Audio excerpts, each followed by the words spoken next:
Madame, faites très attention au vocabulaire que vous employez. Parce que je ne suis pas quelqu'un qui plaisante. Donc vous ne parlez pas de moi comme un voyou. Pardon de le dire, parce que moi je pourrais dire aussi qu'inviter Monsieur Takedine chez BFM comme vous l'avez fait, c'est une affaire de voyou. Donc, mesurez votre vocabulaire. Et vous avez vu comment c'est tendu cet échange entre Ruth El-Krief et Sarkozy ? Eh bah, surprise, tout est faux. Dans cette séquence, Ruth El-Krief est en service commandé de Nicolas Sarkozy. Ce sont des SMS produits en justice et partagés dans un article de Mediapart qui permettent de le prouver. Donc cette remontrance de plus gros voyous de la 5ème République, en fait, c'était de la mise en scène. Regardez l'échange de la journaliste avec l'attaché de presse de Sarkozy juste après l'interview. Ça va, vous avez de bons échos ? Excellent. Merci ma chère Rousse. Émission décisive pour nous. Sincèrement, je l'espère du fond du cœur. Putain, mais quand tu vois ça, mais la honte quoi, on s'en doutait, mais vraiment quelle honte de faire ça et de se dire journaliste. Mais vous allez voir, Ruth El-Krief, en plus d'être une journaleuse qui ment pour Sarkozy, en fait elle a fait plein d'autres choses à côté, hein. Ruth El-Krief, elle fait partie des chiens de garde depuis des années. Il y a qu'à voir ce qu'elle disait pour les Gilets jaunes, là. Xavier Mathieu, un ancien syndicaliste de Continental, qui est devenu acteur après son licenciement. Ça va finir que oui, Macron va dégager, il va falloir qu'il vire cette Assemblée nationale. Qui ne respecte même pas, Nicolas il ne Bétou. respecte même pas Merci. ses élus. Merci Xavier Mathieu, on voit bien que vous êtes comédien aujourd'hui. Nicolas Bétou. Quel rapport Parce que vous avez beaucoup de passion, et vous avez beaucoup de passion, et beaucoup d'éloquence, et beaucoup de talent. Et beaucoup de talent dans la communication. En 2022, alors qu'elle avait 20 minutes pour interroger Mélenchon, devinez sur quoi elle passe les 2 dernières, le voile. Eh bien. Et vous regardez, elles ont la tête nue. Il n'y a pas de voile. Oui. Et pourtant, en France, nous, on se pose la question de savoir s'il faut vert. Non. Non. Une obsession qui est sûrement liée à ses prises de position depuis le début des massacres à Gaza. Par exemple, elle ne supporte pas qu'on parle de génocide. En quoi ça un appel à la paix civile de parler de génocide et de parler de résistance dans un climat inflammable comme il est celui de la France. Ça mérite débat. Mais bien sûr ça mérite plus que débat. Et c'est même très grave de lancer ce mot-là. D'ailleurs, elle s'offusque que les associations des droits de l'homme comme Amnesty International ne parlent pas des 200 otages du Hamas, mais que des quelques dizaines de milliers de morts palestiniens. Passons à Amnesty International qui décroche la palme. Il n'y a aucune condamnation des massacres du 17 octobre. En revanche, il y a une inondation du site des messages pour protéger les civils, dont la mort est due, je cite, à l'apartheid israélien, au crime israélien. Je vous passe les détails. Sauf qu'en réalité, en bonne journaleuse qu'elle est, elle n'a absolument rien vérifié du tout. Du coup, elle ment hontément et ne sera jamais sanctionnée pour ça. De toute façon, la vérification, c'est pas trop son fort, hein. Regardez comment un ancien ministre des Affaires étrangères lui apprend son métier. Là, à cette heure-ci, ils sont au G20 à Bali. Mais l'OTAN, et c'est la nuit. Qu'est-ce qui se passe, à votre avis, maintenant, en ce moment ? La nuit, il y a le téléphone aussi. Faut me sauter dessus, là. J'en sais rien. J'en sais pas plus que vous. Et c'est officiel, et c'est en cours, en ce moment même. Non, ce qui est officiel, c'est la réunion. Oui, oui, bien sûr. C'est pas la confirmation que vous avez citée au début. Mais pas de communiqué du Pentagone, là. Oui, alors bon, voilà, c'est ce qu'on a, effectivement. Évidemment, pour elle, la France Insoumise et Jean-Luc Mélenchon sont antisémites et elle va faire campagne active contre eux. À la création du nouveau Front Populaire, voici sa réaction. Pour moi, c'est un très grand choc et c'est une extrêmement mauvaise surprise. Parce que malgré les dénégations de Bastien Lachaud, on pourrait faire pas une seule réflexion comme l'a fait François Calfon, mais une longue liste de dérapage antisémite de Jean-Luc Mélenchon et de certains de ses proches. Donc, c'est très choquant qu'un certain nombre de gens au Parti socialiste, chez les écologistes, chez les communistes, considèrent que ça n'est pas un problème. Même elle va carrément assumer de diaboliser cette alliance, il y a qu'à voir. Ça fait 8 mois qu'on le dit, ça fait 8 mois, et pas le RN, on dit LFI multiplie les provocations, les dérapages et les horreurs. Ça fait pas 3 jours. Et Raphaël Glucksmann, le premier, en a été la victime. Donc, on découvre pas l'histoire. Et pourtant, il y a cette alliance contre nature, à mon avis, et qui est un problème, donc qui me met très en colère, en effet. Bref, c'est une militante politique, cette femme-là. C'est une porte-parole qui se cache, c'est une haineuse, une radicalisée qui soutient les massacres de l'armée israélienne, mais ça, évidemment, il faut pas le dire. Bah oui, parce que Mélenchon, un jour, sur Twitter, il a dit que c'était une propagandiste. Et en réponse, Darmanin, qui défend le même système, l'a carrément mis sous protection policière. Je lis le tweet de Jean-Luc Mélenchon, Ruth El-Krief, manipulatrice, On n'injurie pas les musulmans, cette fanatique s'indigne. Quelle honte. Bravo à Manuel Bompard, dit-il pour la réplique. Ruth El-Krief réduit toute la vie politique à son mépris des musulmans. Oui, je pense que vous avez utilisé le mot. Il met une cible dans le dos de Madame El-Krief. C'est une démocratie, les journalistes font ce qu'ils souhaitent et ils interrogent comme ils veulent les hommes ou les femmes politiques. Donc j'ai décidé ce matin, vu les menaces que M. Mélenchon et d'autres, puisque c'est un déchaînement de haine sur Internet, de remettre une protection policière à votre consoeur. Voilà où on en est. Histoire de faire le drama et de dire qu'il ne faut absolument pas critiquer les journaleux qui passent leur temps à faire du militantisme à la télévision. Sauf que cette fois, avec l'affaire Ruth El-Krief, c'est prouvé, ce n'est pas une journaliste, c'est une militante qui a tenté de sauver Sarkozy.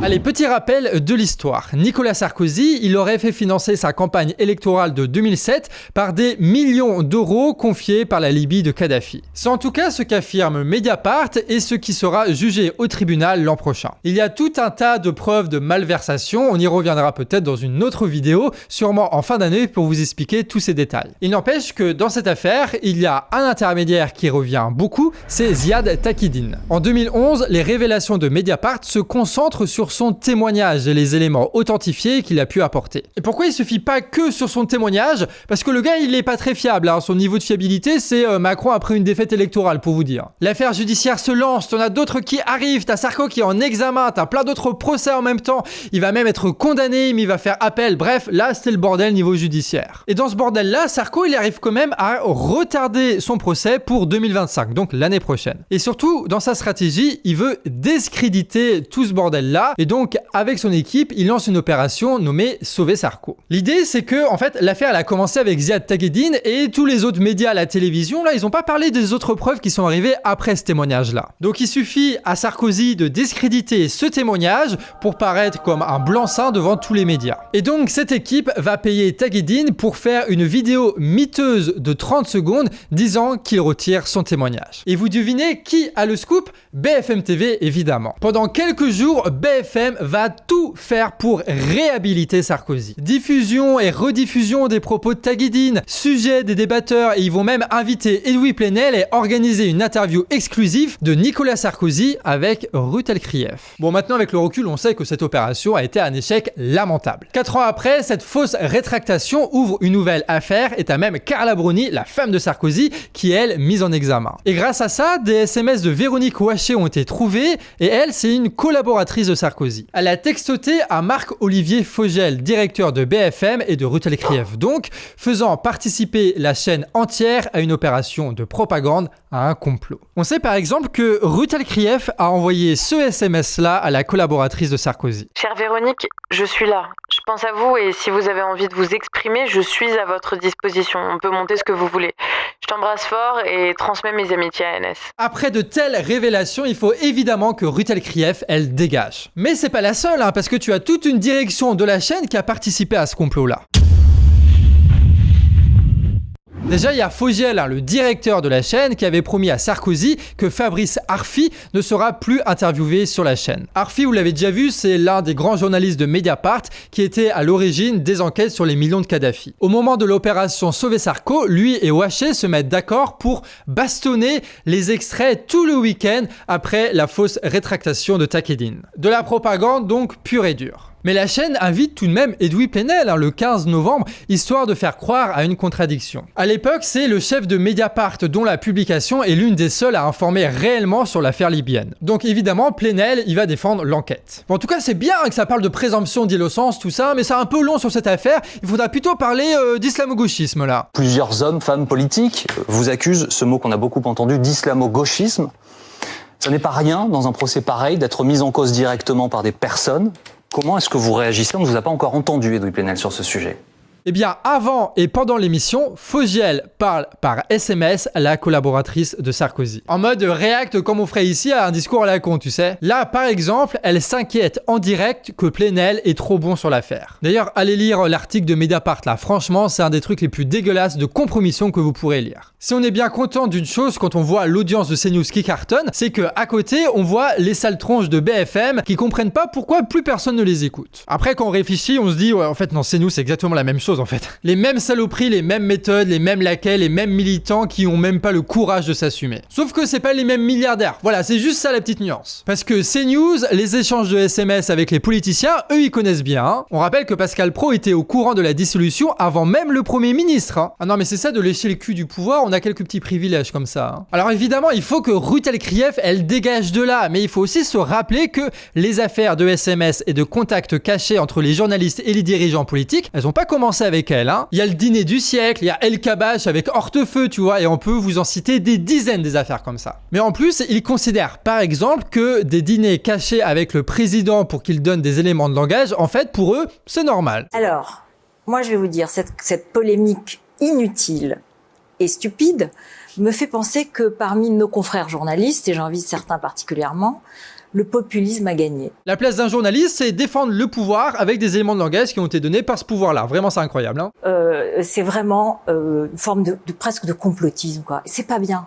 C'est pas bien d'accentuer la défiance. Elle est grande déjà. D'accentuer la défiance des Français envers tous les corps constitués de quelque sorte. Enfin, nous, on a un rôle de médiateur. C'était en janvier 2023, donc 2 ans après les SMS d'amitié avec Sarkozy, et elle prétend que ça n'a pas d'effet. On a un rôle de transmission, d'explication, de décryptage. C'est pas facile, au sens où on sait qu'il y a de la défiance envers nous. Et appuyer là-dessus, c'est pas rendre service à l'ensemble de la profession, y compris à Mediapart. C'est ce qu'on appelle une immonde menteuse. T'as un sourire de psychopathe, tu le sais ça? Il est dégueulasse ton sourire. On dirait une vieille croûte de sang. Va te laver la figure. Ces gens-là sont des militants politiques. Et ces gars-là prétendent faire de l'information. Mieux, ils prétendent faire du journalisme, et au nom du journalisme, ils donnent des leçons à tout le monde. Les journaleux sont des militants politiques et les médias sont des organisations politiques au service du pouvoir. C'est pour ça qu'on préférera toujours éteindre les télés pour ne pas entendre leurs prêches dictées par les pires ordures à la télévision du pays. Bref, un changement radical, ça passe forcément par une restructuration complète des médias en France pour qu'on arrête de voir leur sale tronche de chien de garde à la télévision en permanence. Restructurer pour arrêter que les médias soient contrôlés par des patrons ou par l'État. Il n'y a pas de ligne de rupture sans changement profond dans la propriété des médias et dans la direction des médias. Il n'y a pas de ligne de rupture sans mise en examen et sans condamnation. Mais en attendant, on peut déjà arrêter de regarder ce qu'ils font et puis regarder le travail des médias indépendants. Au Canard, ça fait 5 ans qu'on existe et on a épinglé des dizaines de journalistes de cour, des vautours obéissants au service des riches puissants, et on va continuer à le faire. D'ailleurs, n'hésitez pas à montrer cette vidéo, à partager ça et discuter autour de vous pour savoir ce que vous pensez de ces journaleux-là, ce que vous pensez de ces pratiques-là. Surtout que là, on a les preuves, d'accord? On a les preuves. Bref, faisons tous un travail militant pour que, au moins, tout autour de nous, les gens arrêtent de regarder la télévision. Faut casser cette habitude-là, vraiment, ça va être très important. Car il faut quand même savoir que l'un des pouvoirs les plus puissants sur nous, c'est le pouvoir médiatique, tu vois. Le jour où ils auront pu BFM et CNews à nous taper des idées au marteau comme ça pour que ça rentre dans notre crâne, ils auront pu ça parce qu'on arrêtera de les regarder, à ce moment-là, ils seront désarmés, les gars. Bref, soutenez les médias indépendants pour qu'on ait de plus en plus d'audience et cassez et humiliez ces médias de milliardaires et d'État pour que eux perdent de plus en plus d'audience. C'était le Canard Réfractaire, cette vidéo a été écrite par Émeric et a été montée par Pixel. Merci à tous ceux qui soutiennent l'indépendance du Canard Réfractaire et qui, grâce à leurs dons mensuels, permettent qu'on puisse continuer à travailler jour après jour, mois après mois. Force à vous, des bisous, et puis à une prochaine vidéo, voilà, sur Canard Réfractaire, incroyable.